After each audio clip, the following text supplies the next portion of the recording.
Okay, this is just sort of looks like, It's already there, it's just moved. all right. All right. Any comments on it, or do we just say, push it off to legal? Yeah, I would say we can submit it to legal. All right.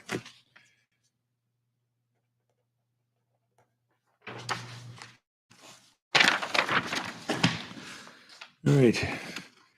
Proposed Z 25-2. So there's a bunch of definitions throughout the proposals. Tried to do was, if they related specifically to a proposed amendment to the ordinance, we moved them in with the proposed amendment. So we kind of decoupled them, from a just general redefinition of some things and new definitions. That way, if that particular ordinance was submitted and it didn't pass, we don't have definitions sitting we don't have definitions in the defined terms that relate to no part of an ordinance. Oh, So these definitions just relate to, so like a butter, House Bill 1359 redefined a butter. It was nowhere in our zoning ordinance, so I put it in there. I think it's too wordy. I copied it. This is one that, I'm looking, or the committee was looking for legal to weigh in on. I suspect this will get shortened because a fair amount of it's just repeating the RSA. The challenge now is effect since September 1st. I don't know what we're doing with notification to abutters, but it's definitely changed. I just did I just did the farm as an example. So I had 12 abutters, under the old definition. I now have 14. So, that's going to change, just the whole notification process. And we should be looking at it now, It's basically what you have to do is you have to draw perpendicular lines at each corner point and run those out as if you were running them out to infinity. So particularly when you cross a street, where someone normally wouldn't have been a butter because they're down, when you run that line out, you cross the street, you hit them, they're now in a butter. So effectively, they're diagonally across. Yeah, you could see that it like fans out. You can see it. Yeah, and that's why I just took the farm. It's a big piece of property, it's got a bunch of, and as soon as I drew the lines, particularly in that kind of east-northeast, like going to Brandy Brow. Well, it makes Brandy Brow one of my butters now. Yeah, which kind of on the surface doesn't make sense. No, right. now, isn't the town, when putting out, doing mailings to abutters and such, there's a software that they use, correctly? That you put in, the address, and then it should generate. I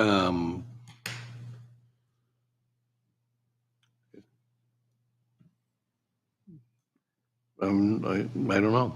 I'm not Well, sure. the instructions, when you go to file an application, the instructions are to go to your tax map, and up there you have a little icon that says abutters.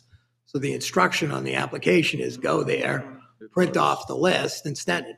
Right. Well, if you do that right now, it's not going to produce the abutter list. So there's an expectation, though, that that's being maintained, though, that functionality of those instructions that say go to the tax map and print it out. Well, that's what it is now. Okay. Yeah, it wasn't, I know for prime wetlands, we do this same thing. There's Yeah. a chance to get a list of abutters. You may have more. Well, no, it just goes by feet. So when we do the butter list coming up, we put in 100 feet, and anyone that's within 100 feet Oh, okay, for gets. that. You know, yeah, so that's, It'd almost be easier, send it out to the whole town. Well, the other nuance with the definition too is it says, or within 50 feet, so from wherever your corner point is. So it's how you turn that into, logic where you can print off in a butter list, or you have to sit down and just figure out your abutters, which is. All right. So I guess let's just go down the list here in terms of definitions. So, I mean, is there anything that's like, okay, building code, what do we, It's just defines what the building code, it's not in there. A lot of these is I basically took 20 towns.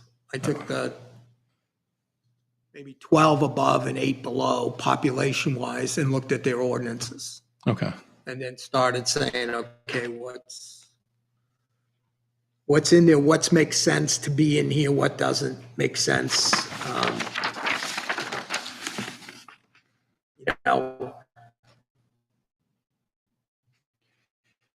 So Yep. building code is a standard definition of the building code.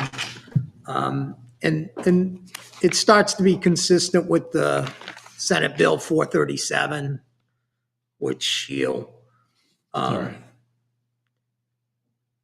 and all this does is just defines the building code, doesn't change any definition or anything.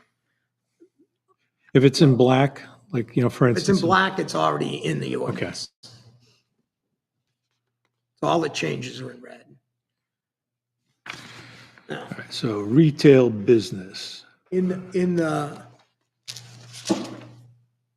ABC. 2 years that I went back and looked at all the ZBA and planning board meetings, we talked about, the board talked about the definition of retail business had to be a dozen times.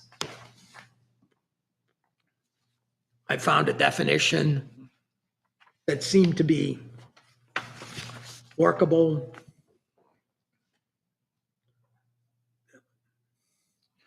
All right, examples retail, but not limited to.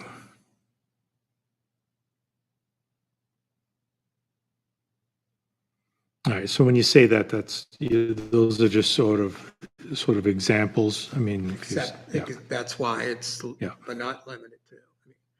And I will tell you, in other part of the zoning ordinance is particularly in the enforcement and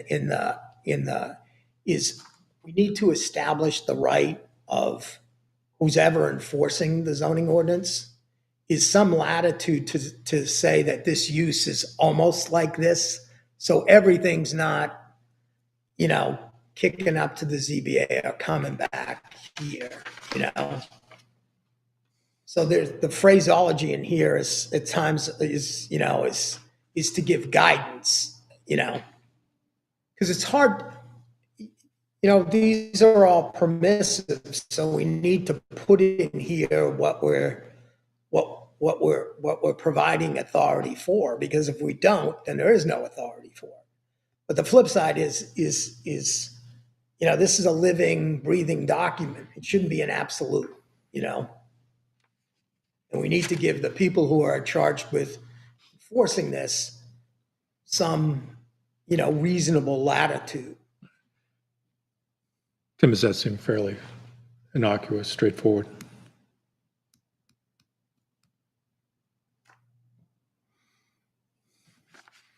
Retail business has been,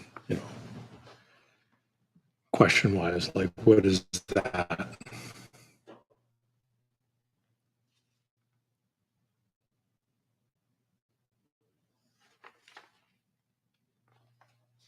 So in this sense, I mean, if we were talking about, right here, professional office or something like that, including ancillary services such as lab and radiology, et cetera. So, They're doing it now. okay, You walk into the dentist right down the street here, You could, they've got X-ray, they've got lab work, they've got everything, Okay. That's part of the office. And this is not talking, like a CT scan and, it's talking basic, kind of walk-in medical services that virtually every physician or group office has. All I did was stick in the language to clarify it.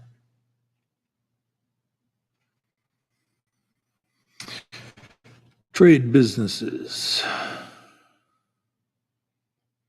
Only thing here I did, because I didn't think it made a lot of sense. This was one that kind of Karen was on too, is that somehow we tethered the idea of storage of materials and landscapers together. So we like carved them out of like the trade business by putting the kind of exterior storage of materials along with them. So it excluded them from the trade business. I mean, this does not include businesses such as landscaper or landscaping or construction contractors that typically call for the outdoor storage of materials. And it's not permitted. That doesn't mean you can't have a landscaper as a trade business. Right. They were like, if it were, because that is the change that we're looking at here, that if it were a trade business, we're just saying that it doesn't have, if it would be a trade business, but it wouldn't have necessarily attached to it some sort of storage stuff Yeah, outside. Says Right. it pretty plainly. A trade Yeah. business does not include exterior storage of materials or Right. equipment. We were carving out landscapers and construction contractors from a trade business because we were automatically assuming they had, that's how I read it, that we're automatically assuming they had. So you could have a building and you could have a truck and you're operating your business out of there. And then perhaps somewhere else you have, Wherever you have your store, wherever your materials would be Right. stored would have to be permitted Right. in that district. No. All right, change of use, what's going, This just restores that old definition. We should be talking about a change versus who can permit the change. And that's, the current definition is just who can permit it. And I thought it was, me personally, I thought it was very, very wishy-washy. And I think Karen and Laurie felt kind of the same thing. And that the old definition seems to have worked. But to me, this is illegal. They need to weigh in on this one. yeah, it'd be I interesting just to see what I they're, just restored it here. I didn't touch it otherwise.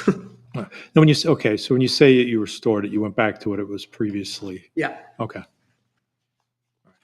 Maybe some discussion on that from legal. and I forget, this was done 2020. It's not a particularly old ordinance. Do you remember anything on that, Tim? That might have been a sort of a, No, I have to take a closer look. I don't. all right. We've had a lot of discussion about change of use. And we sort of swing to making it, everything would be, and a change of use has to come back to the planning board to, nothing has to come back. So they want to take a closer look at this. All right. Like the thing in here that I find kind of unartful is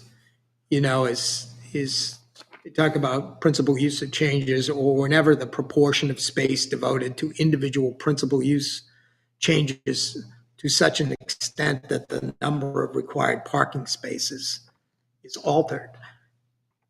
Like, to me, I look at that and say, well, if the number of parking spaces is decreased, why would that trigger a change of use? You know, if it's an otherwise permitted use to a permitted use, you know, to me that shouldn't, but in this definition, it does.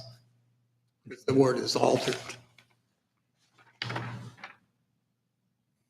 Right. Good. Again, I need, you know, Yeah, well, Tim or someone to weigh in who's got some history there on that one.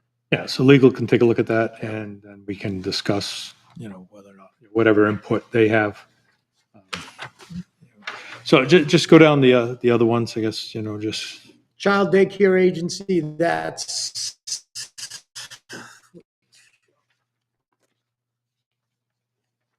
not, we don't define that anywhere in the ordinance. But House Bill 1567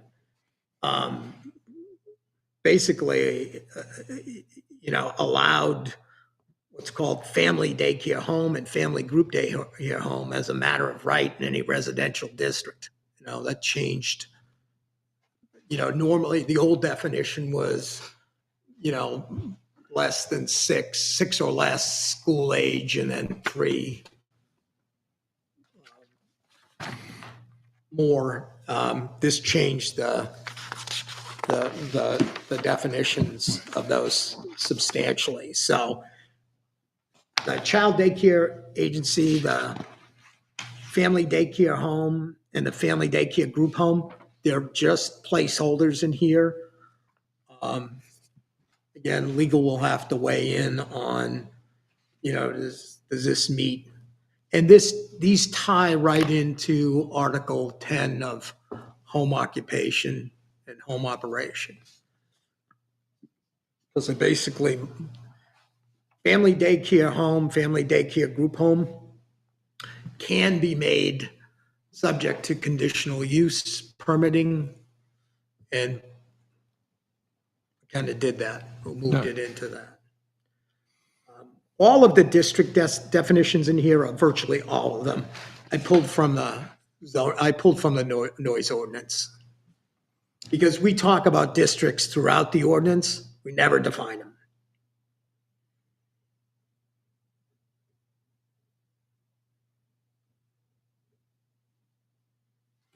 all right. Same thing with the dwelling is kind of back in from the dwelling unit and this is tied to short-term rentals. Whether we want to regulate them or not. And NHMA had a pretty good series on the regulation of short-term rentals. So, and they made some suggestions as to specific language, which I stole that from. And then I also looked, there was a famous case called, believe it or not, Working Stiff versus the city of Portsmouth, that was on short-term rentals. And it was a textbook case on you know, this is in there. It's short-term rentals is in Article 5, that specific language, whether that's something we want to play around with or not. All right. And what's going on with dwelling Exterior unit there? storage Yeah. is just the definition of, I borrowed it from the existing and just tweaked it a little bit.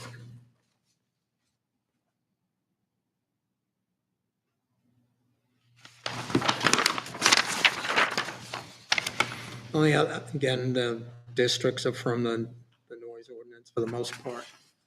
When you say that's from the noise ordinance? Yeah, From the noise ordinance. they were defined in the noise Okay. ordinance.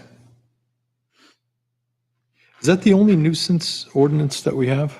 Nuisance? Yeah, I mean, like noise ordinance is considered nuisance Yeah. ordinances. Um, Yeah, I don't think we have something of like, I you know, don't, I believe so. smells and bells and things like Yeah. that. I mean, you've got a general requirement in the ordinance. You can't, you can't be producing, offensive, noxious, or, odors or anything like that. So that's overall.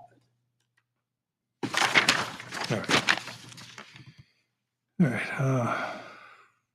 That's about the only one.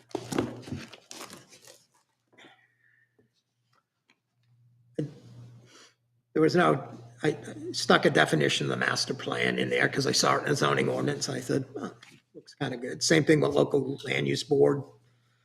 I took a stab at defining mixed use because we don't have that definition in the zoning ordinance. This is from the town of Seabrook. I don't like it, but I was under the gun. It was the only one I could find quick. Okay. I think the first sentence is good enough. I think this other stuff is, What, you're talking about the mixed use? yeah, I think that's, but, I suspect council may have some All right. standard verbiage, We use multifamily all the time. I came up, multifamily use.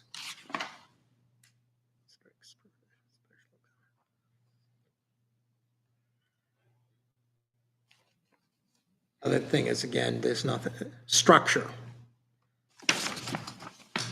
I eliminated so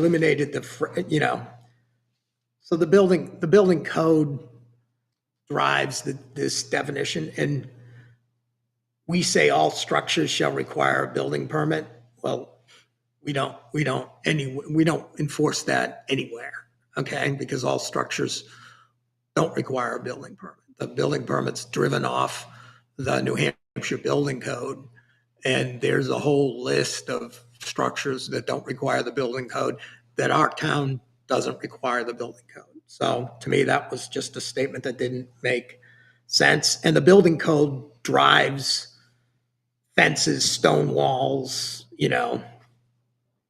So I thought it was superfluous and inaccurate. All right. Temporary structures and uses, I just create because there's a definition, there's a piece later in them.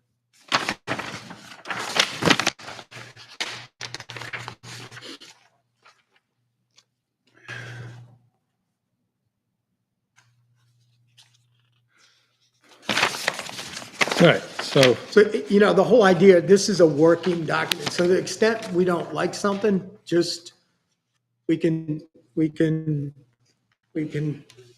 cross it out. So Right. this, again, the intent here was to cast a wide net and shrink this down.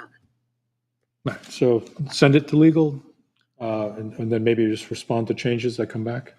Yeah, I mean, it's a starting point. I would- Gary, that's what all this is. Unless there's something that you're like, Yeah, hit you in the face. Yeah, I think we ought to have, a little more discussion. There's a lot for legal to review. That was my only concern, and it's not, I don't think it's likely that they would come back with a definition. I mean, they might say this one, this one isn't correct or will cause trouble later or something like that, but Or, point us to, we're limited to the zoning ordinances we look at. yeah, but I mean, I don't think, unless you ask the specific question, can you give us a definition for ABC? I don't think they're going to review this list and say, oh, mixed use, I have a better term, I have a better definition for mixed use. They're going to say this one is either okay or it's not. Well, then that's exactly the point. We can ask, hey, we're struggling a little bit with mixed use. Can you? But yeah, I mean, that particular one, I don't see any any value to the definition. Well, we listed as a permitted use in the ordinance. Why aren't we defining those? You know, we define everything else, and then there's a group we don't define. Why? Again, this is just my personal preference. I struggle when we go through all of the terms we defined in the ordinance and we leave pieces out. And if there's a good reason, we should know the good reason.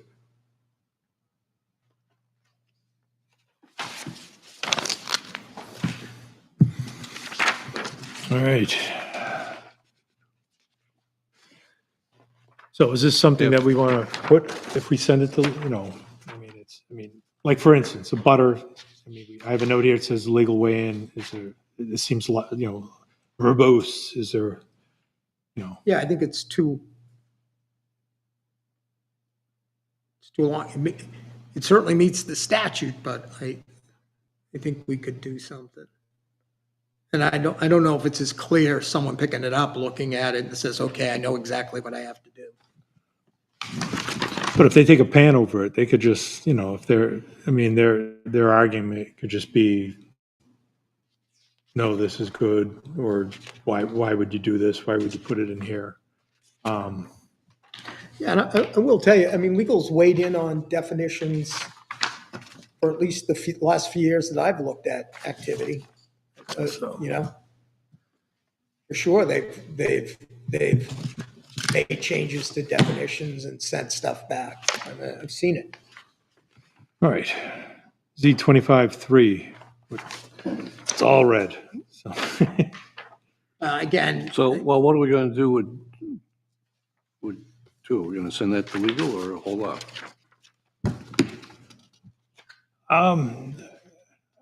well, here's the thing. If we've got comments coming back, why wouldn't we just hold off? If you've got some comments, why don't we hold off till we get your comments? Yeah, that's, That's reasonable. yeah. So Z25-2, hold off until, hold off. Pending comments from board members.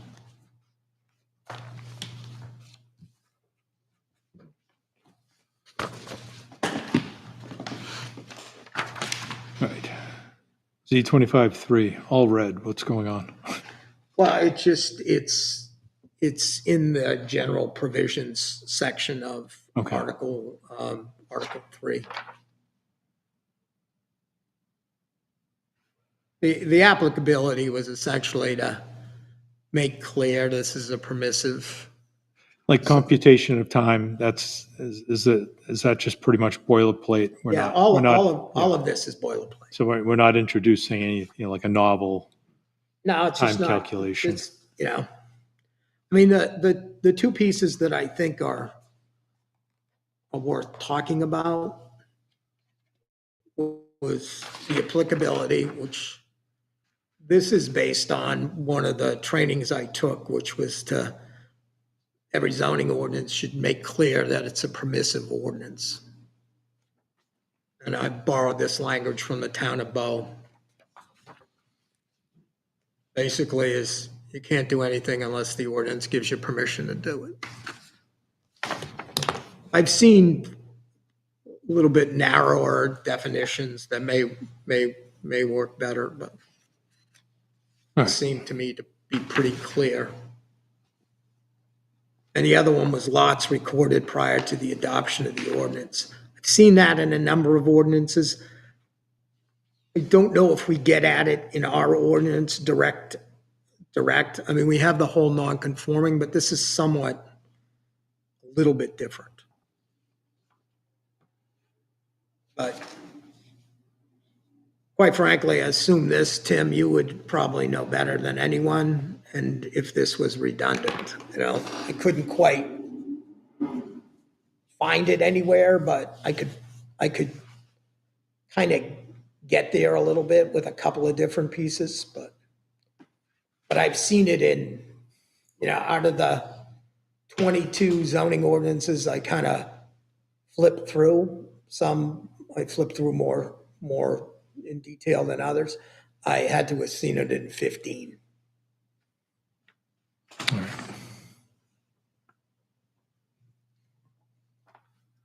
I've seen that copyright and other restrictions on reproduction in a lot of ordinances. And the computation of time, which comes specifically out of the RSA. But we talk about time a lot. I just thought it might be good to have it clear.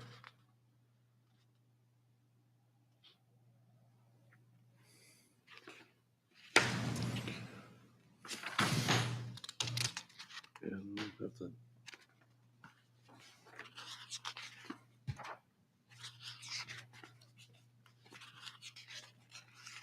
Think about that.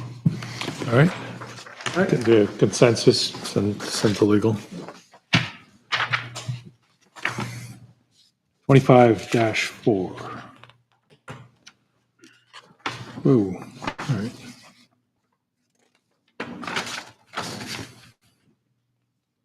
So this is where we start getting into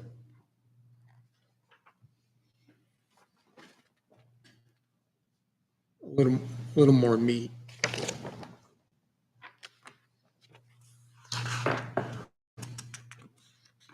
So it ties into it broadens the definition of temporary uses.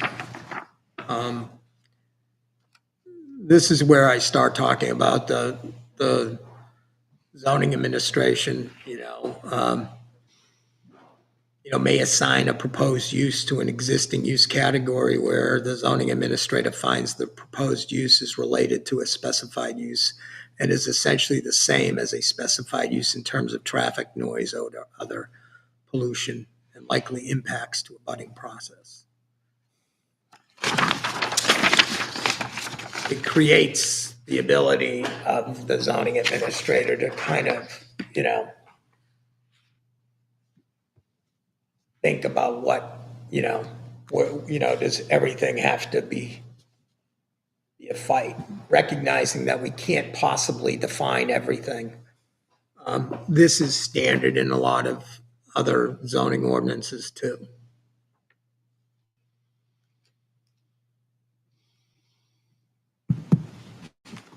And, what I also saw in the other ordinances is that essentially the planning board on an annual basis would review, how many of these determinations are we making during the year? Is that is that an impetus now to amend the zoning ordinance so that we add the use? It's another way to do that.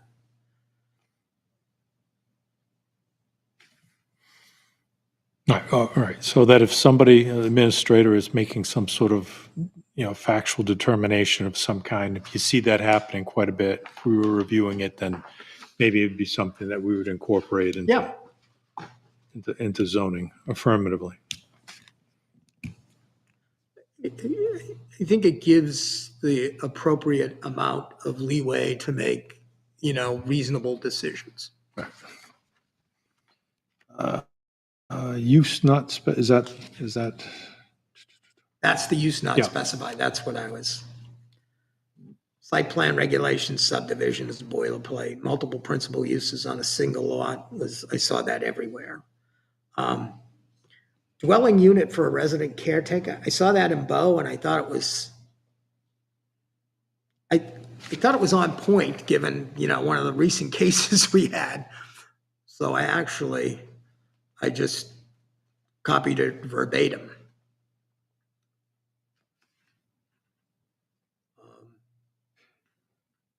But Can you, back to just the not specified use there, the second paragraph, first sentence, where the zoning administrator finds that the proposed use is not sufficiently similar to a specified use to assign it to an existing land use category. An owner of property in the town or designated agent may file an administrative appeal at the zoning board of adjustment. What is that? What's that? they could do that now. Yeah. you're appealing the decision of an administrative officer. That goes right to the ZBA.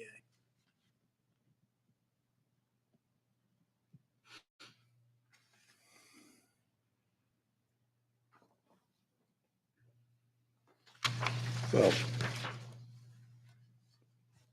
I mean, the that normally goes, the next sentence is the ZBA, after consultation with the planning board, again, this is from the town of Bow, shall determine how the proposed use will be permitted.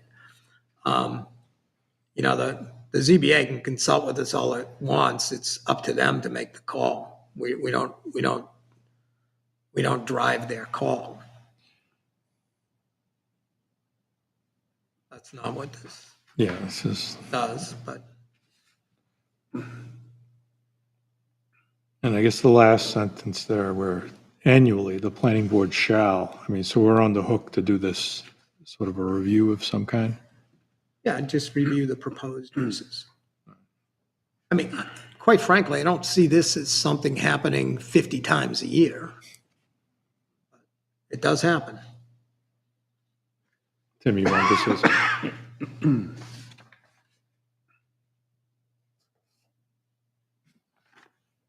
Right.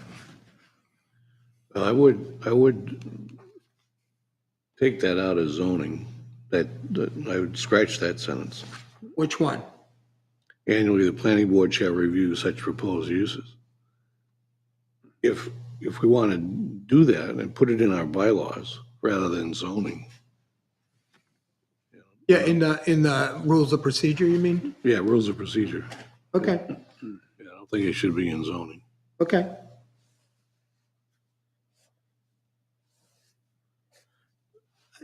And also, I don't think, I would scratch zoning board of adjustment after consultation with the planning board. I don't know, that sounds like, I'd scratch that as well.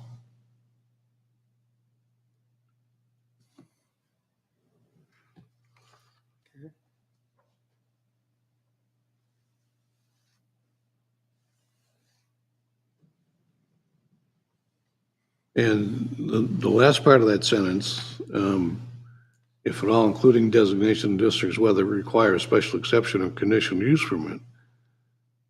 If it was listed, the ZBA can't say,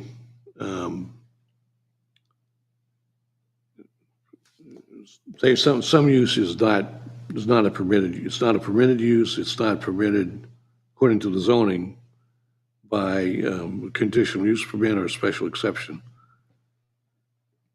The ZBA, if you're appealing the zoning official's decision that it's not a permitted use, that's fine, you appeal to the ZBA.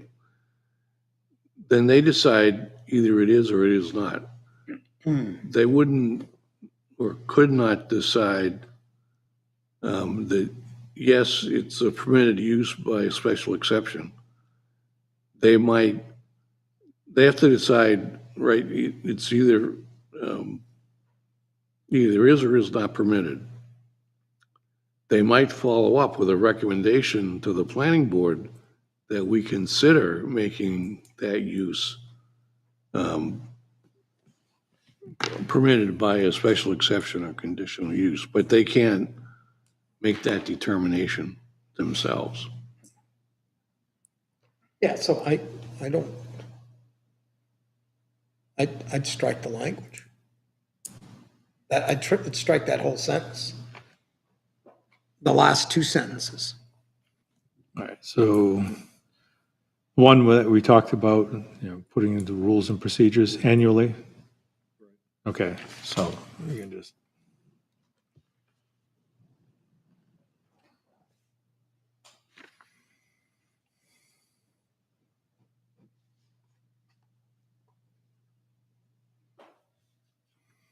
All right, so the only surviving part of that there would be the zoning administrator finds that the proposed use is not sufficiently similar to a specified use to assign it to an existing land use category an owner of property in the town or designated agent may file an administrative appeal at the zoning board of adjustment. And in that Short and sentence, sweet. that's already a right. I don't know if we need to say it, Yeah, you know? They already have that right. Right. yeah. This doesn't give you any right, True. So to me, basically what you're trying to do is give the zoning administrator some leeway to make an informed decision. The first paragraph does that. That second paragraph doesn't. Well, I mean, that's sort of what their job is.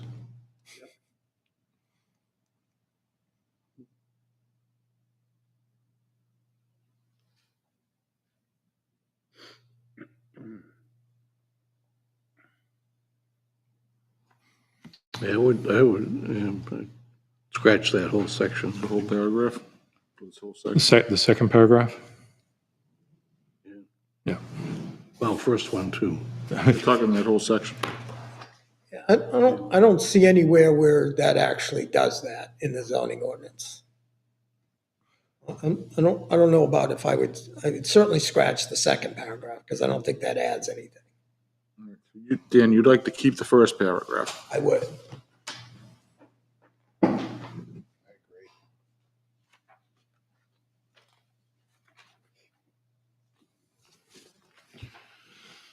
And what are your thoughts on that, Tim? I think I think we refer to zoning official, not a zoning administrator.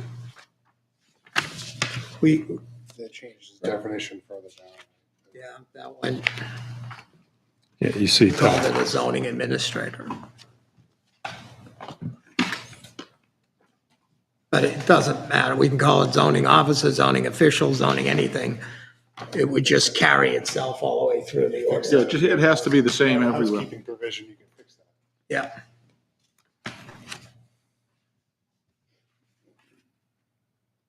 all right, so first paragraph survives. The second paragraph looks like it got savaged with a note that if we wanted to do some sort of annual review, we could put that in our rules and procedures. All Yeah, right, and I agree. That's where that belongs. all right, so.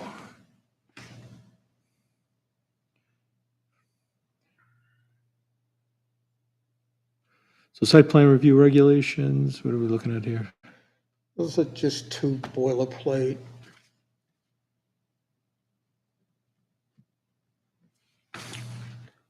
I think those are redundant. Again, I don't think those add anything. Either site plan or subdivision regulation.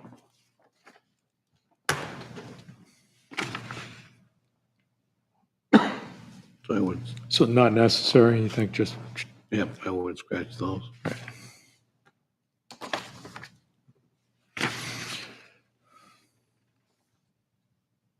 multiple principal uses on a single lot?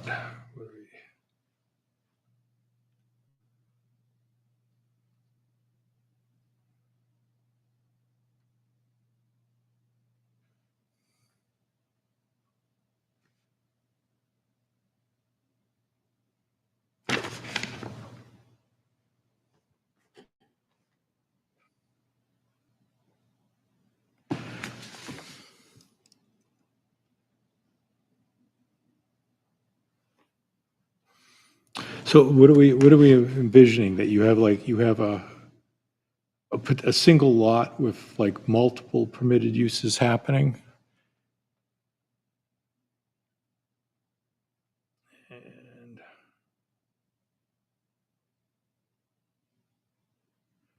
we're just assuming then that if it meets the minimum lot requirements, then both uses are subsumed? Yeah, that's in it, but you don't have to meet separate frontage requirements.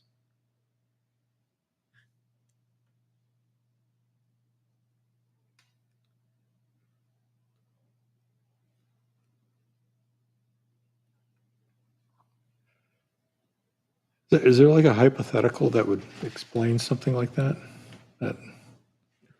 or just sort of illuminate that. I couldn't find one.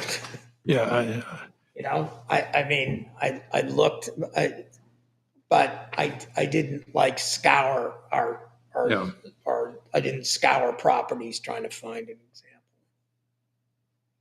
I did look and I couldn't really find one in the town. Because you're talking, you're talking about, essentially a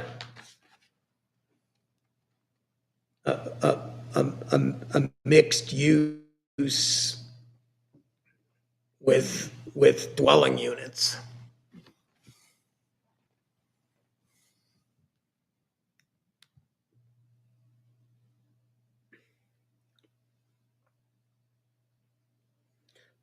So like, to me, this one could be easily NA, you know.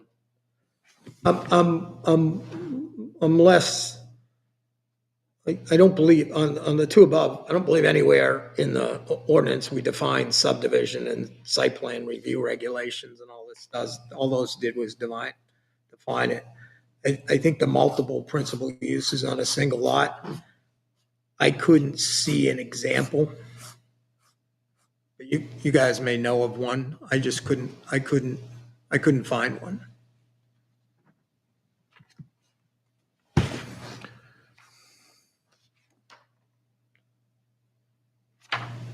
So that, I can't. that can go as far as I'm concerned.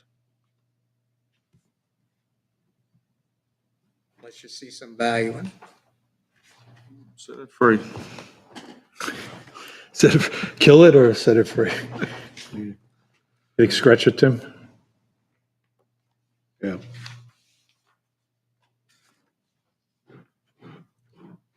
All right, this is interesting. Dwelling unit for resident and caretaker or Again, I saw this and given, like I said, given that we were discussing something along these lines on a previous application before us,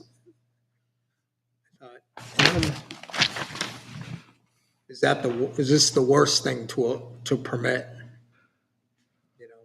I mean, we already do permit like a caretaker type arrangement. Where? I think in the reptile breeding facility on 125 has a caretaker. Is that in the?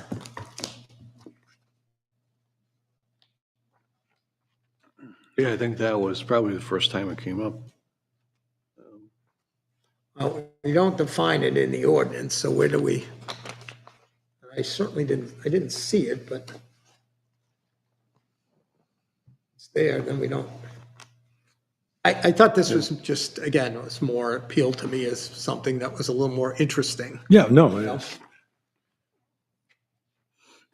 And it would be only in the So we, commercial districts. yeah. Yeah. Now, did we permit that as part of the site plan review, or did we, No idea. or is that Predates my existence. part of the definition in that permitted use? It would have to be, site plan. Yeah. Yeah, I don't know. Again, Let me look. Someplace in there, we say something about caretaker. You know what it is? Let me go back and find that. If I can find it, we can inform it. If not, again, this is more for, I raised it because I thought it was interesting. I don't plan on making my second job a caretaker in an 800 square foot, one bedroom apartment. So the last pieces of these are really accessory short-term rentals. Do we want to spend the time defining these or just let them kind of happen the way they are? Because that's what's happening now. I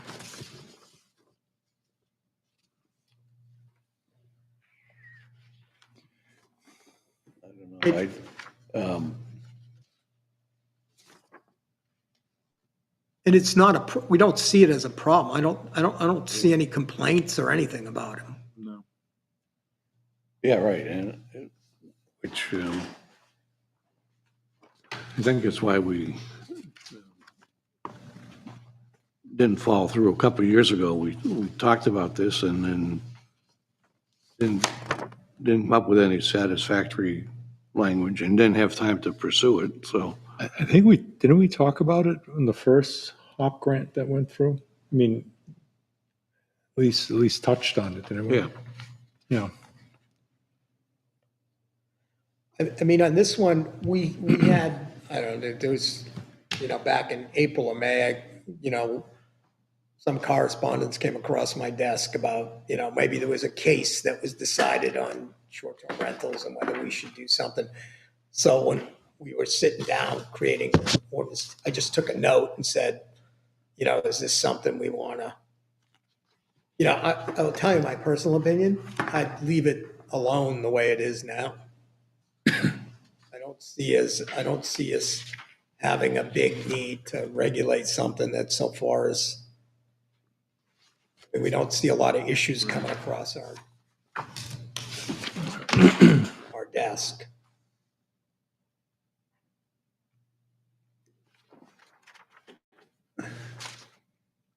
Yeah, I would say let's strike it for now. Okay. If we have time later. Yeah, we can go back to it. if it becomes a problem, we can deal with it, but I agree, So this one here, we struck quite a bit out of it.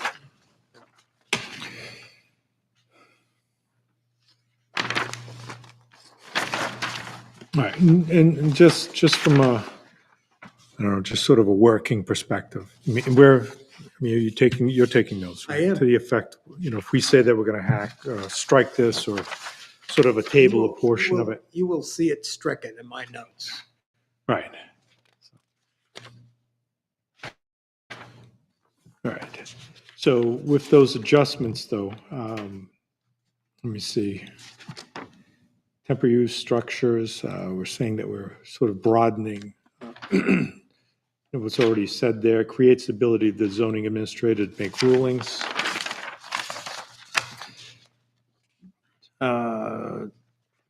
220-45, it looks like the whole second paragraph is being stricken. There's more on the back page here. All right. The back page. So this goes to the definition of child daycare agency, because that's what it's called. We don't define daycare facilities in our zoning ordinance. There's no definition of them. Yeah, but we probably shouldn't limit to just child daycare. I mean, Well, that's the defined term in the RSA. yeah, but I mean, there's adult daycare as well. Yeah, which is a whole different definition. I mean, Right. we can define that too.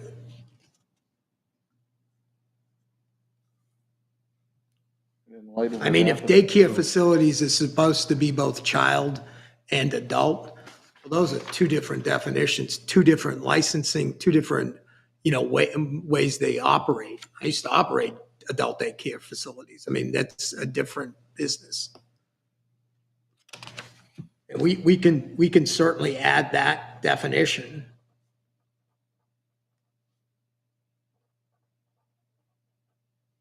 But 'Cause for- that's- for that's- Adult daycare, What's that? what they had a definition for adult daycare. Yeah. In some ways, it's not maybe a bad thing considering what happened to a town Yeah. not too far from us. Yeah. Yeah. No, You know what I'm saying? yeah, and Yes, I do. I didn't think daycare facility, I didn't think of adult daycare, but that's a good point. But it's not defined either. But it's a way to firm that up, so. Yeah, we can easily do that. I just don't want to run into, Might be doing Yeah. God's work here if we define that. No,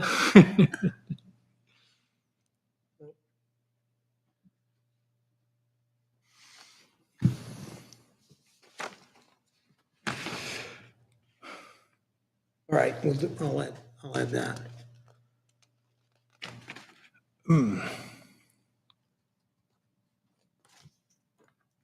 I mean, the only place daycare facilities are permitted are C2, VC, and ICR. Right.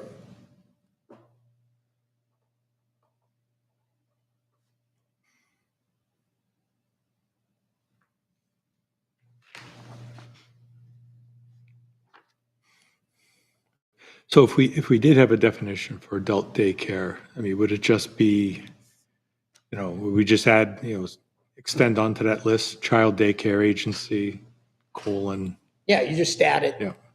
You'd add it. Yeah, it'd add it to each one if, Right.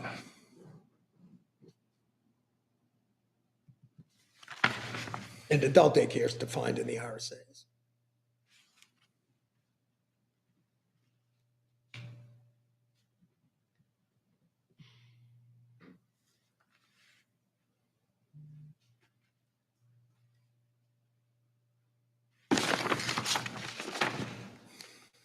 And the signs piece it's the exact it sits in the ICR definition and it sits in signs. And the whole idea with the signs ordinance was we were supposed to put everything in the signs ordinance and take it out of all the district definitions. I think this is one that just kind of got left in.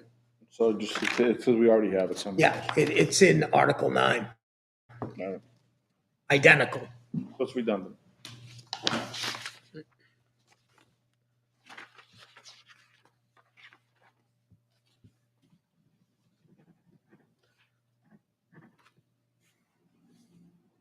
So in Article 5, the proposed Z25.5, this all relates to home operation and home occupation. What are you looking at? Z25.5. Okay, well, so what are we doing with 4? I mean, we made some changes or, took some things out.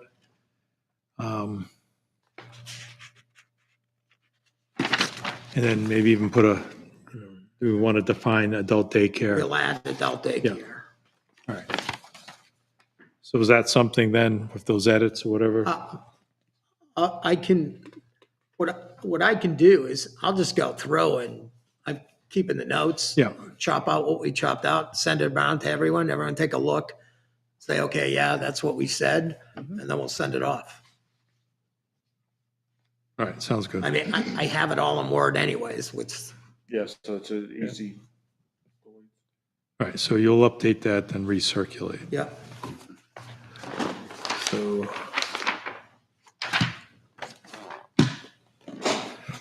All right, 25-5.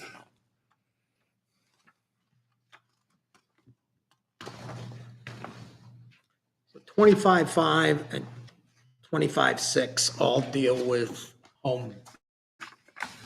25.5 just adjusts the tables. All right. And 25.5 and 25.6 are linked. So if these make the cut and they go up, they go into the actual warrant, there's language in the warrant that if one doesn't pass, the other is null and void.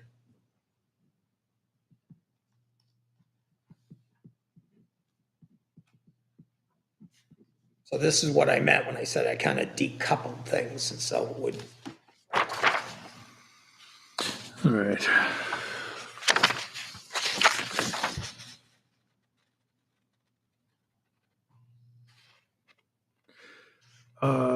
Tell me about the, home occupation, where you're striking that out and you're putting, is it reserved in the sense that something's Yeah, going to drop this is in? almost, it's a waste of time to go through this because it's Okay. just the adjustment of the table. Right. I just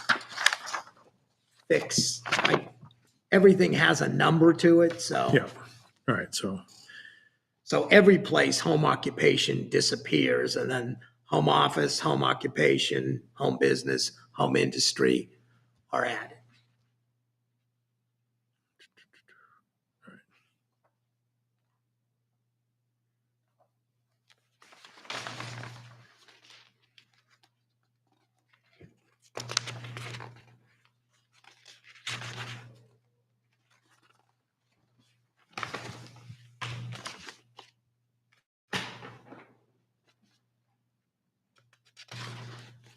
this is the real, you know, in terms of, you know, as I looked at all this, this is really where I took the economic development survey and plan. This is where I took it to try really to create something that could maybe stimulate, you know. And I think there's enough stimulation on 125. I think this, you know, this was a way to stimulate it, another environment without, you know, ripping the cover completely off the ball. There's a lot here. Yeah. I think, and the reason the reason I suggested taking it out of special exception and putting it in condition, in a conditional use permit was the things, home business and home industry to me, the issues there are planning board issues, you know, parking, hours of operation, et cetera. And that's where I thought it would be better as a conditional use.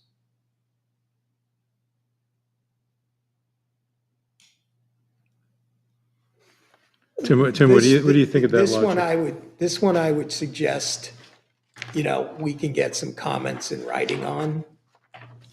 And this one's, When you say comments, what are we talking so about? comments from the planning board, I think we need, I think this, sitting around tonight hammering through this, we'll be here till midnight. So, Sounds exciting. So this one, further board consideration. yeah, Comments. because there's definitions here, there's everything. I mean, and this does things, this addresses the home daycare issue. It tries to solve a lot in one ordinance. It's complex. All right. Maybe even, Did it to think about this. yeah.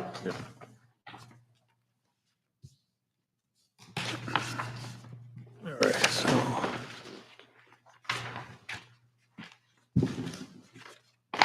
We'll go through the non-legal ones just towards the end, just to kind of see what we determine, just to, all right, 25-7. So this establishes the process for conditional use permits. So it's going to be in the same category as Yeah, 25-6. this is a combination of the town of Milford and the town of Bow.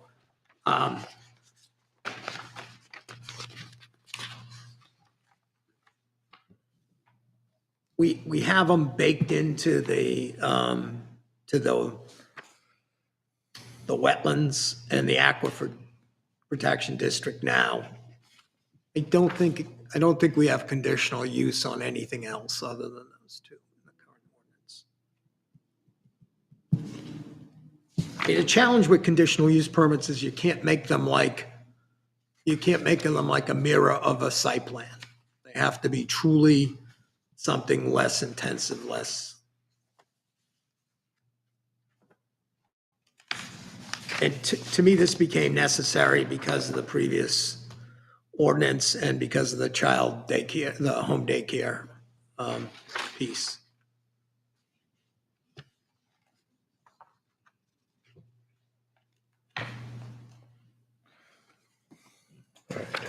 So this one again is linked. If you want to link 5, 6, and 7, this is linked. Yep. If you want to do the same thing as, It would make sense if they're linked. yeah.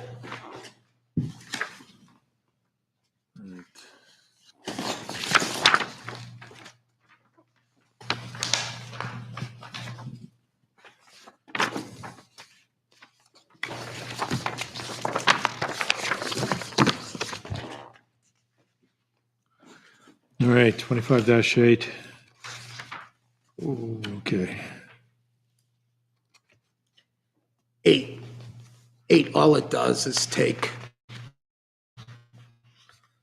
the statutory rights of the ZBA. Again, my view on this is,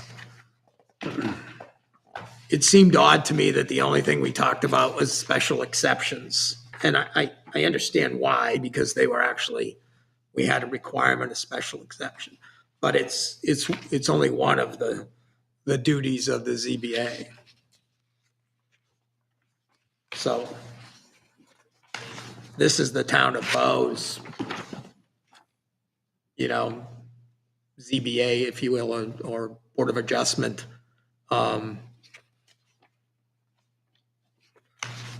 Language in their zoning ordinance. Verbatim.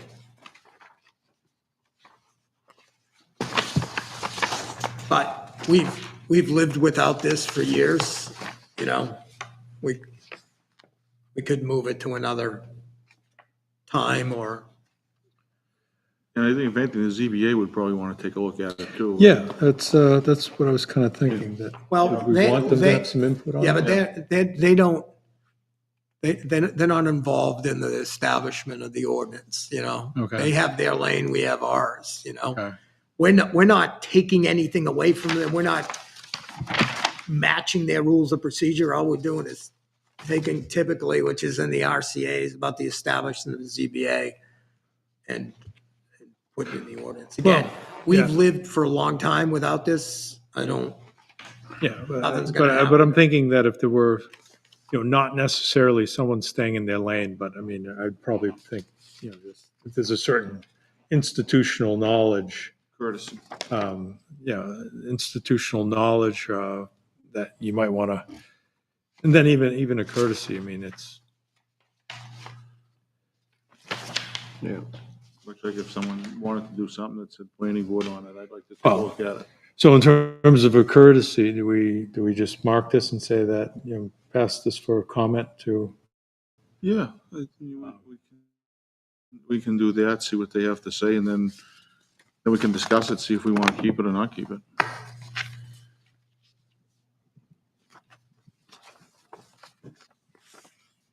Any thoughts, Tim? Yeah, I don't know. I don't know.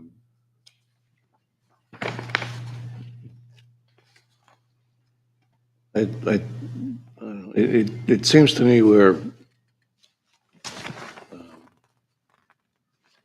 prescribing what the ZBA can and cannot do, which I don't believe is up to the planning.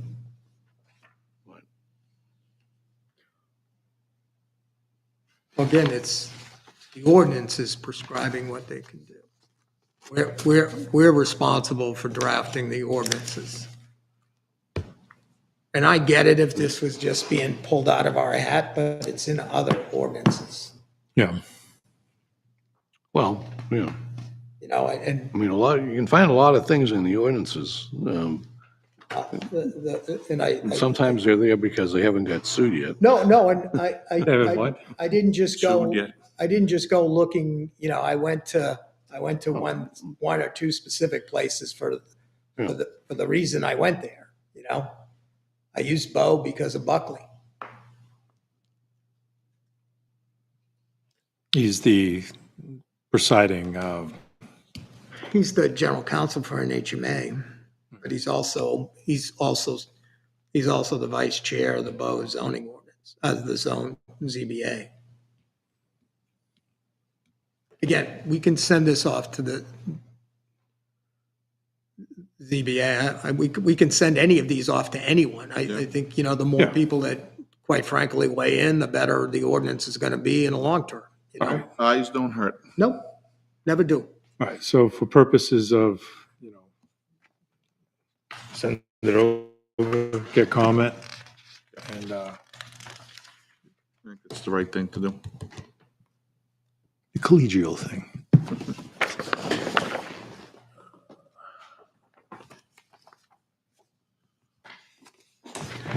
All right, 25-9.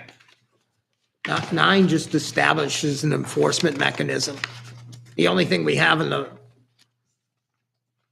ordinance now is a piece of what the Board of Selectmen can do, and fines and penalties. This just creates an, enforcement mechanism again. Is this handrailing another municipality?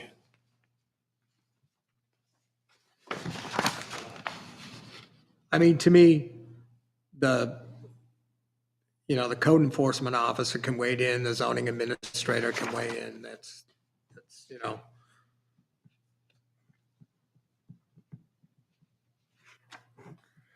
So perhaps and, and, and relate to all of these, the broader distribution we can get, the more input we can get, makes it a better process.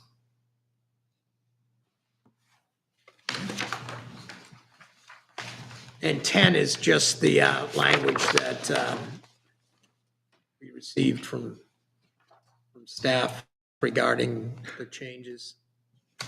all right, okay, well, this was a couple meetings back? Yeah, Okay, good. That's, I was kind of thinking I didn't want this to get sort of lost in the. Nope. All right.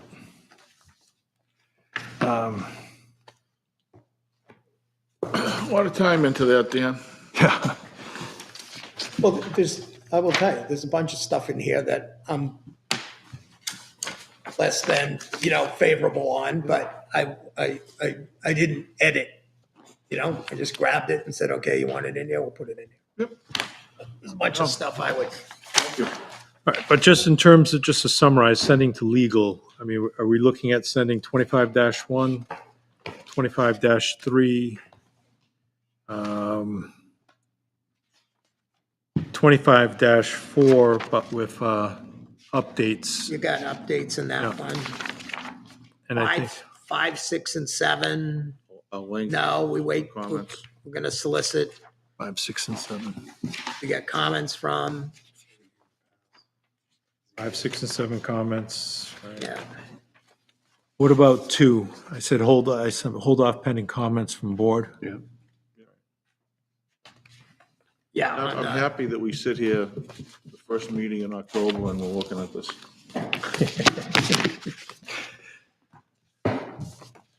All right, so we have the status of all those documents that we looked at?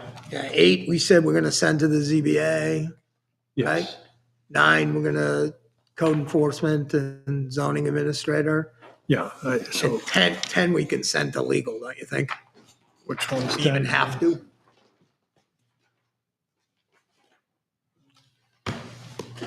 Since we're only proposing to adjust the table, do you think we need to send that to legal, Tim?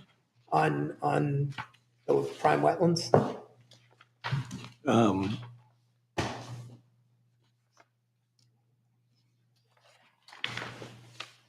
We should, I think. Okay.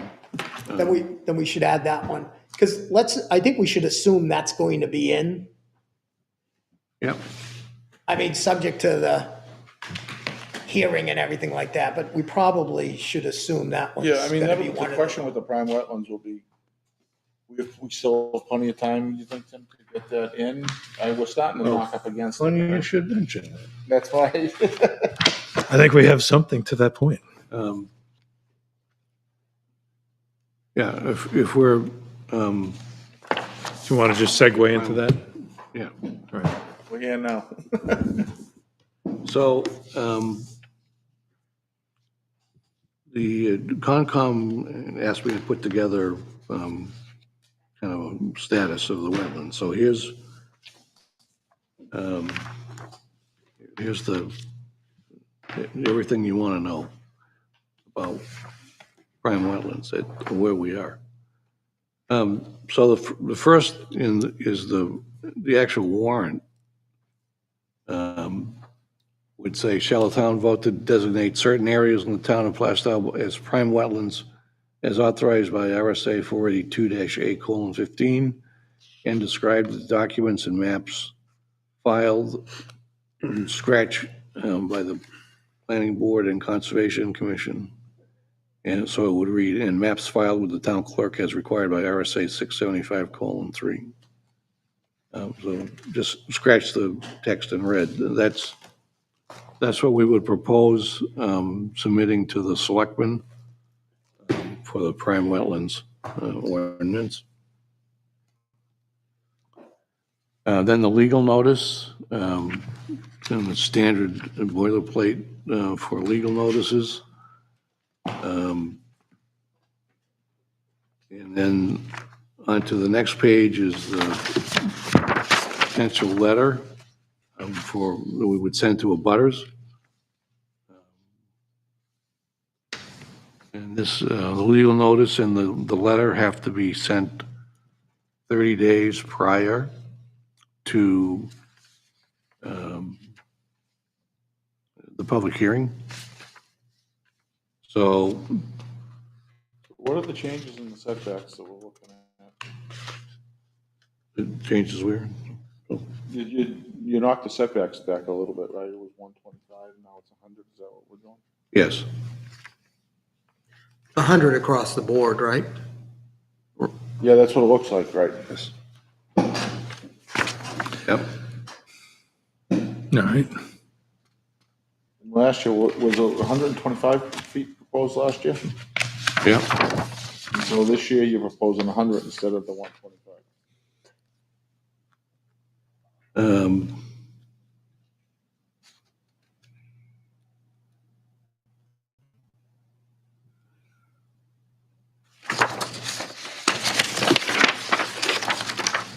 Yeah, I think we were,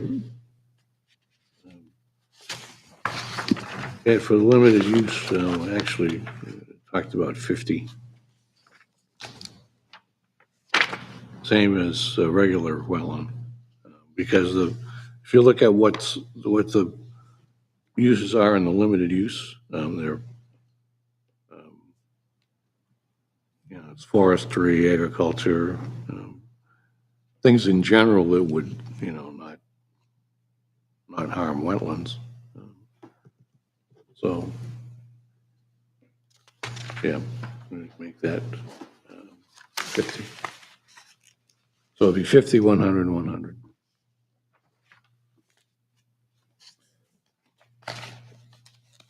Planning board consensus for a butter letter. Are we being asked to?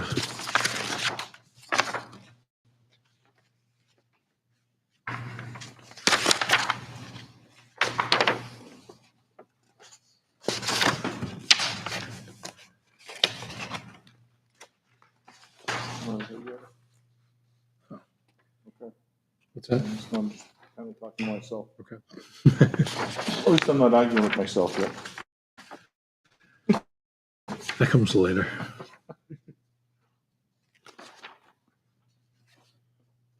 So it's, tonight, we're being asked to just sort of have a consensus or whatever, on,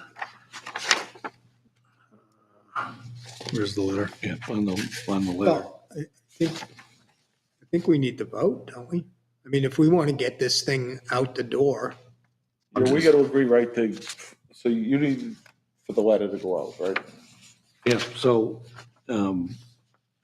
if you skip to the end, there isn't, the timeline. But could you get dates here? So, if you look. 10-2 would happen to be tonight. That's what I was Yeah, saying. so, I mean, if we schedule the public hearing for December 4th, which we had talked about for a while, and you go back 30 days, then you're in November 3rd, which happens to be a Sunday, so you don't have to go back to Friday, November 1st. And the Eagle Tribune, I think, generally requires 10-day advance notice to publish the legal notice. So if you go back to 10 days, we're talking October 22nd. And so that will be the same day that we send the abutter letters, so that the abutters would be reasonably guaranteed of getting the letter in the mail before they read it in the paper. All right, but the content of the letter is to be determined, or is it here? Well, and not really, because you've got to print labels and stuff envelopes and so forth. So Monday, I'll start getting butter addresses. Because these timelines are pretty tight, so we have, Yeah. you're gonna have to hit those dates. So the bottom line is we need to put the letter in the envelopes before our next meeting. So it seems to me if wouldn't we just, if a vote's required, I'm not sure one is or not, but if it is, we probably should vote tonight. Yeah, Right, according to the calendar, it says, it's where. the planning board needs a consensus for the abutter letter. And then Concom must meet tomorrow night, Tim? Yes. And then they need to do it. All right, And but, then Monday, you gotta get the addresses, and then the staff help to get the postage fees from the Concom Conservation Fund. so the proposed letter, though, is page 1 here, the legal notice. Yeah. Correct. Okay, all right, so, and we need to do that tonight, so I don't think there's anything particularly controversial about the letter here, or the legal notice, right? It looks pretty It's- basic to Yeah, whatever goes it's out. very much the same letter we sent last year with the addition of the table. Okay. All right, so I'll entertain, for purposes of a vote or whatever, I guess we can entertain a motion to, what do we want to call it? So it's just, you're not sending out the table, just the legal notice? No, they're sending out, Well, yeah, Sending the out the table's table as well. included with the legal notice. So, yeah, the table will be in there. But didn't you just say there was a change to the table? That's the proposed change. So last year, the table was not there, so I'm adding it this year. Okay, I thought you said you were reducing from 100 feet on the limited buffer to 50. Yes. So that's the table that's gonna be sent out. Yep. So that's assuming, conservation is in agreement with that. So that hasn't been determined yet? No. So basically, if conservation doesn't approve it, then you're probably not gonna make your deadline, so. Right? Well, I just didn't know I didn't know if we're committing to sending it out with 100 or committing to send it out with 50, because that doesn't seem to be determined yet.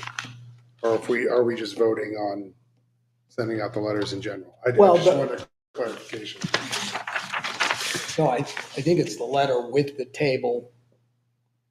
Because the table With will the be table. attached to Yeah, the with the letter with the Well, 50. we don't decide, so it's whatever they're gonna send out on the table.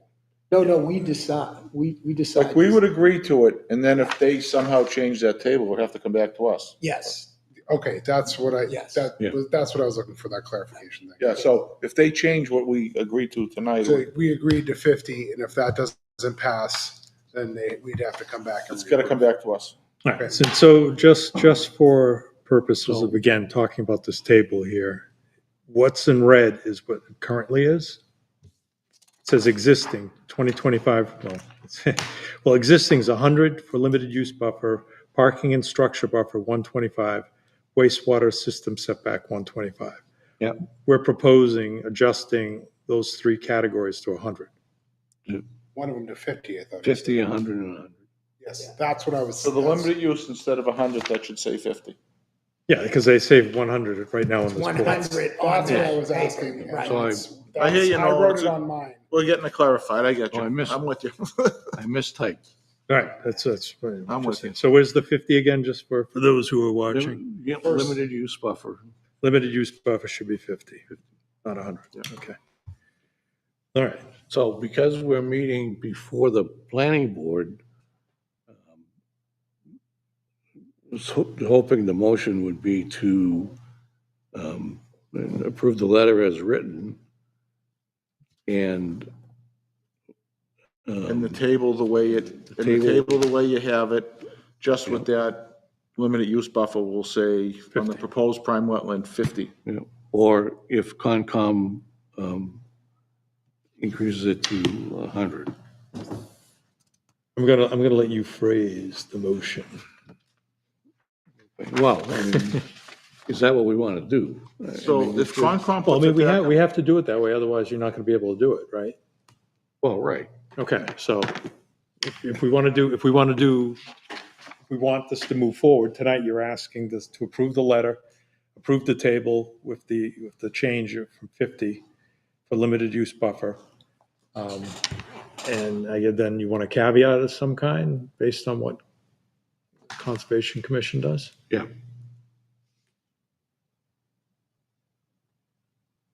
So we would say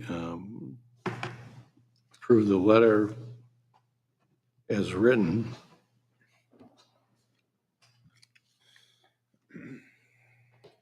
And unless approve the letter as written, or as Concom may modify limited use buffer from 50 to 100 feet.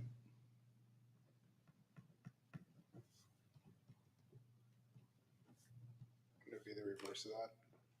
Would you be changing it? Or we're voting on you amending it? No, they're given, essentially, the vote would be to give Concom It's, permission, if you will, to amend. right. I mean, we're saying that if Comcom goes and says that, no, we want 100 feet for We the did, that's the 100. limited use, we're saying that that's what we're endorsing. You know, I mean, this is just my view. I'd be uncomfortable. I mean, if we believe it should be 50, 100, 100, let it put us to Concom and they can say no and then come back to us. I get it, it's tight, but, Do they have an opportunity to come back to us?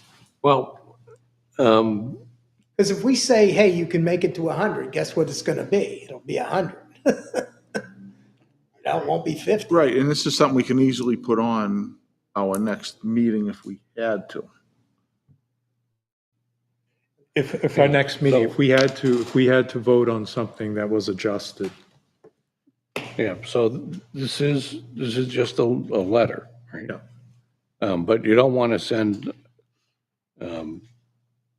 if we're deciding between 50 and 100, I'd rather send the letter out with 100 and make the zoning change to be 50. I mean, no one usually gets upset when you reduce things. No question, yeah. But I would not want to send a letter saying 50 and then change it to 100. How would we do that anyways? I mean, if we're approving it at 50, you know, why would we change it to 100? I guess That's where I'm at. If it was gonna be 50, I think it should have already been done before it came before us.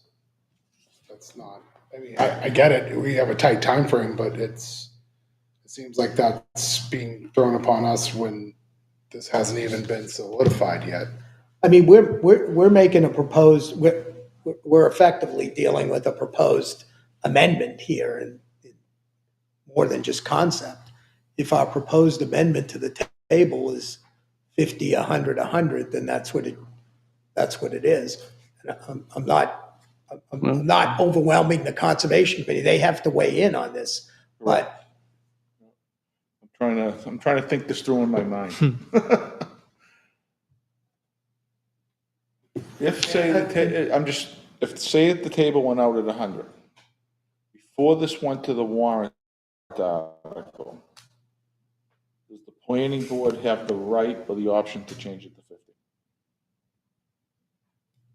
Sure. how? We sent it out in a, What That's why I'm no, asking. that's what I'm just, if that goes out in the legal? I'm being notice? something that's easy for me to do is dumb.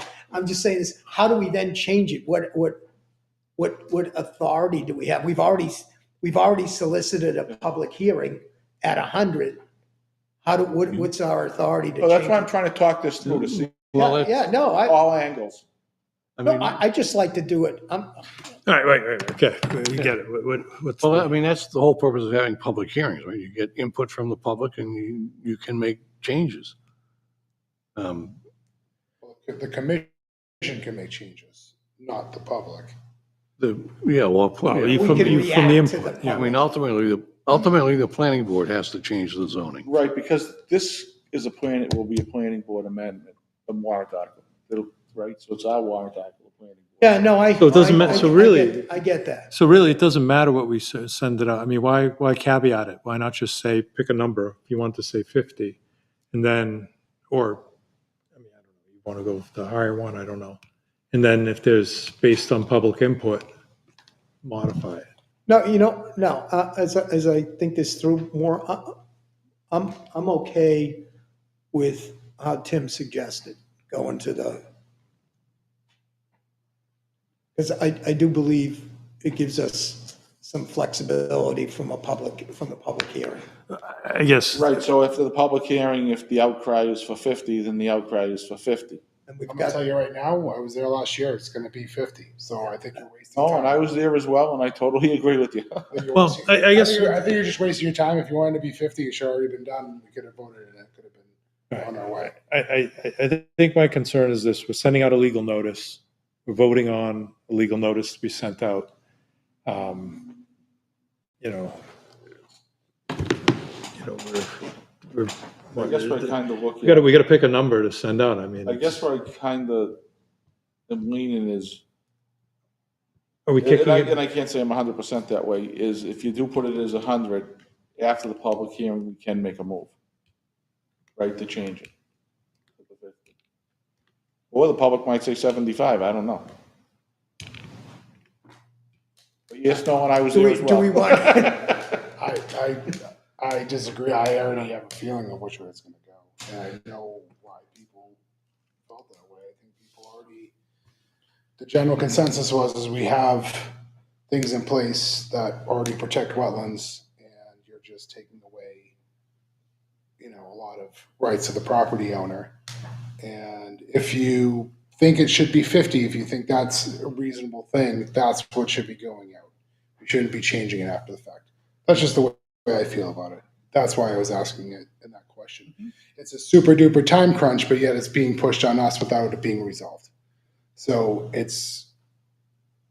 get it. I know it needs to go out and but it seems like this is something that should have been dealt with before it was put to us to be voted on. When does this have to be in the mail? so 10 days before, so the notice has to be, so this has to go out, 20, no later than 24th of October, give or take? Yeah,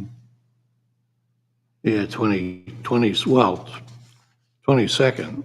22nd, yeah, well, yeah, But, well, I mean, the 22nd is just the legal notice itself, so that, I think we're all. that doesn't have any of the, that doesn't have the table, I mean, it's that short paragraph on the first page. Planning board will hold a public hearing on Wednesday, December 4th at 6:30, blah, blah, blah, blah. So tonight, do you just want the okay to send out the legal notice? So, yeah, I mean, that's, Is the table going with the legal notice? no. it's the letter that, I mean, the legal notice is an email to the Eagle Tribune. That's like a 10-minute job.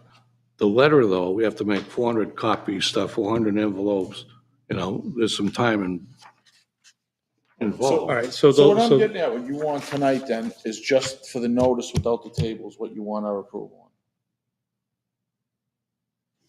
on. The notice and the letter. Or without the table, is there a with the table table. going with it? with the table. Okay, so in the Because table, you and- need to take this to the Conservation Commission, correct? Yes, in the table that's going to the Conservation Commission there's a 50 in the limited use buffer. All right, and the Conservation Commission might want to modify that from 50 to 100. yeah.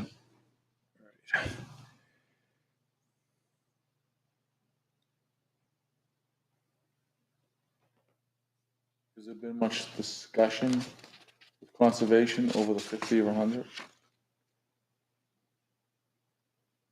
No. Would we, if we didn't vote this way, I mean, if we just said we're going to send the letter, say we're going to send the letter at the table with 50, but just said that, that's what we're doing tonight, sort of the letter and the table. And if the Conservation Commission said, no, we want 100, would we be able to get another bite at this timeline wise, or is it, once it's out the door, where it's not coming back to us? Once it's mailed, right? Well, I mean,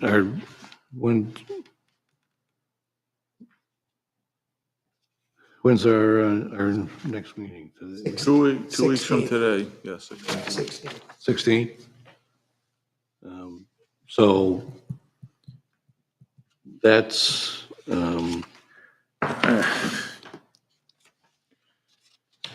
Before you get a consensus from say us, can you still work on the abutter addresses and all of that? oh, yeah, And you can still get everything printed and well, the labels? you get the labels printed, yeah. Print the legal notice. You just won't have the letter.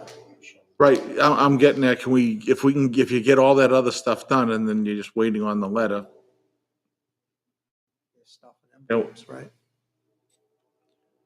And it looks like stuffing envelopes, you have the 15th to the 17th. I mean, I'm just saying that I'm kind of sympathetic to, Nolan, Mr. Pelletier's position that if we're going to say that the table says 50, then, we should say that, here's the table for 50. Otherwise, what we're saying is that here's the table, and if you want to change it, then, we're okay if you're changing it. I mean, we could vote that way, that we're just sort of saying that we say 50, but if you say 100, go with 100 and do what you need to do. That's what we're being asked to say, right? Right, and So, the only thing that we do have, even after the public hearing, that number, we're not bound to that number of 100. We could change it at the public hearing what we want it to be, right? Yeah? And without having to go back to Concom? I would think after the public hearing, Concom would probably want to make a recommendation to the planning board, and ultimately, it's probably up to the planning board what number goes in, right? Yeah, I mean, you could send the letter out with 100. If the planning board thinks 50 is, if they're comfortable with 50, they could make that recommendation at the public hearing. They just said it was going to be 50 now, and I thought that was a good thing too. So, I mean, essentially we were voting to make it 50 tonight that's what I wanted clarification on. I just didn't want, I mean, And I'm glad you asked, because we've kind of asked a lot of questions, and I think we've learned a lot. So it was a very good question. I just don't want it to look like we're trying to kind of, trying to it looks to me like we're just like, hey, whatever it is, it's going to be, and just send it out. And we think it's 50, it should be 50. If we think it's 100, it should be 100. And that's the way it should be. I don't think it should be I mean, you're coming in, is COMCOM coming in, or are you coming in to us saying that 50 is the recommendation? I mean, or is it? I mean, if it's 50 from the planning board, then, I could say why don't we just say 50? Yeah. We can do that. All right, well, do we need a motion of some kind here? Kind of pull it all together? Yeah, should,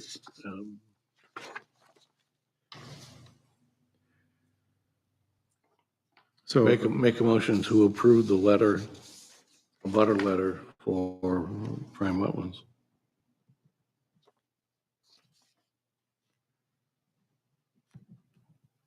all right, so the motion is to approve the abutter letter for prime wetlands. Do I have a second?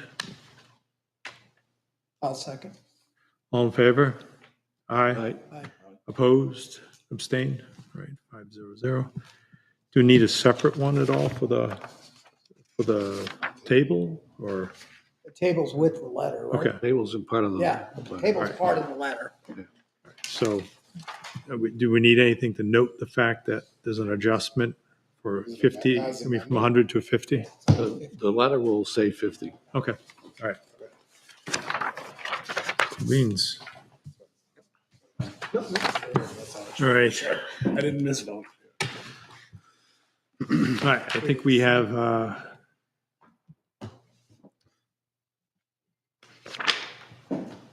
right, we're being asked to,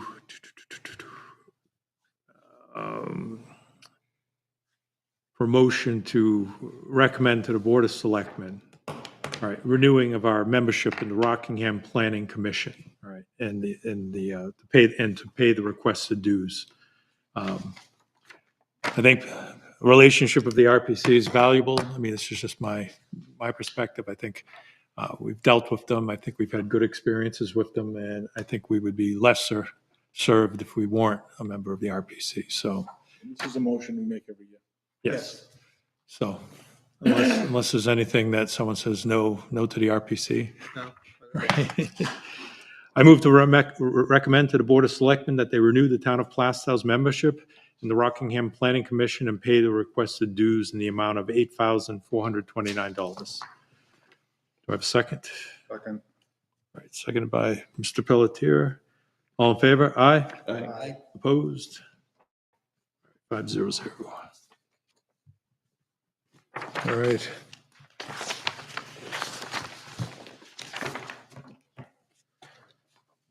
All right.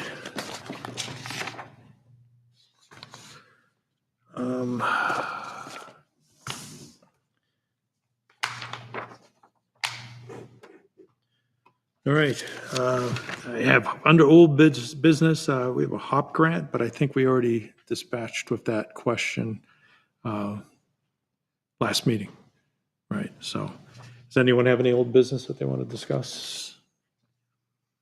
Any new business apart from RPC dues recommendation? All right. If not, then at 8:40, I'll close this meeting. Thank you.